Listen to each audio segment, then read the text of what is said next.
మంచిర్యాల జిల్లాలో మంత్రి వివేక్ వెంకటస్వామి రంజాన్ సందర్భంగా ఈద్గాలో పాల్గొని రంజాన్ సోదరులకు శుభాకాంక్షలు తెలిపారు. వారు మనతో పాటు ఉన్నారు. చెప్పండి సార్, రంజాన్ సందర్భంగా మీరు ప్రజలకు ఏం చెప్తున్నారు?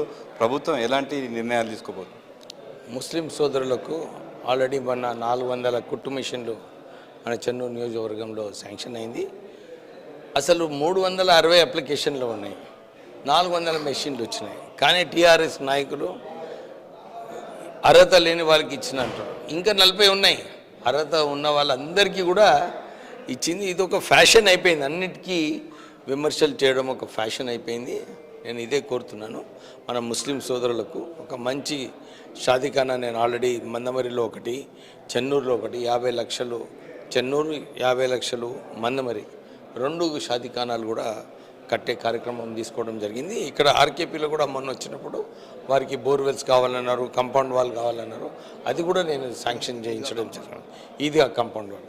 సో అన్ని చోట్ల కూడా ముస్లిం సోదరులకు ఏదైతే నిధులు కేటాయించాలో ఆ నిధులు కేటాయించి పనులన్నీ కూడా స్టార్ట్ అవుతున్నాయి.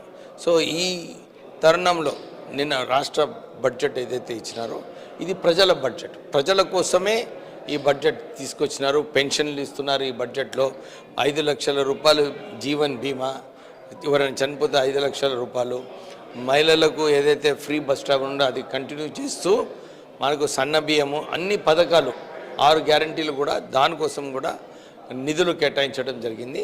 సో ఈ బడ్జెట్లో అన్ని వర్గాలకు సరైన బడ్జెట్ కేటాయిస్తూ ముందుకు తీసుకెళ్తాం. కొత్త పథకాలు ప్రవేశపెట్టడం జరిగింది. కొత్త పథకాలు రాజీవ్ యువ వికాసము, వాళ్ళకి ఉద్యోగ అవకాశాలు, బిజినెస్ చేసే అవకాశాలు అన్నీ కూడా ఈ ప్రాజెక్ట్లో పెట్టడం జరిగింది. సో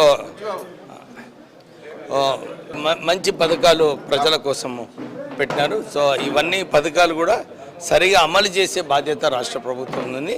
దీంట్లో నిన్న ముఖ్యమంత్రి గారు కూడా ఇదే అన్నారు, అందరూ కలిసి ఈ స్కీమ్స్ అన్నీ కూడా సరిగా ఇంప్లిమెంట్ చేయాలని చెప్పి వారు కోరిన జరిగింది. అందరూ కూడా ఇదే దృష్టిలో పనిచేస్తున్నారు. వాళ్ళు బడ్జెట్లేమో 3 లక్షల కోట్ల బడ్జెట్ ఇది అది అన్నారు. అసలు అంతా దాంట్లో 40,000 కోట్ల రూపాయలు బడ్జెటే లేకుండే. వారు బడ్జెట్ బదులు మంచిగా చదువుకొని రమ్మను. వాళ్ళు ఏదైతే అప్పులు చేసినారో ఆ అప్పులు వాపస్ చేయడంలోనే రాష్ట్ర ప్రభుత్వం పనిచేస్తుంది. మొత్తానికి మంత్రి వివేక్ మాత్రం రాష్ట్ర ప్రభుత్వం ప్రజల బడ్జెట్, ప్రజలకు సంబంధించిన బడ్జెట్ మాత్రం పెట్టడం జరిగింది అని చెప్పి చెప్పారు. ప్రధానంగా మధ్యతరగతి కుటుంబాలకు మాత్రం ఇక్కడ ఈ బడ్జెట్లో పెద్ద ఎత్తున నిధులు కేటాయించడం జరిగింది. రాబోయే రోజుల్లో ప్రజలకు అనుకూలంగా ఉండే పథకాలతో పాటు బడ్జెట్ను కేటాయిస్తామని చెప్పి కార్మిక శాఖ మంత్రి గడ్డం వివేక్ వెంకటస్వామి తెలిపారు. సమయంతో శ్రీనివాస న్యూస్, కేతనపల్లి నుండి.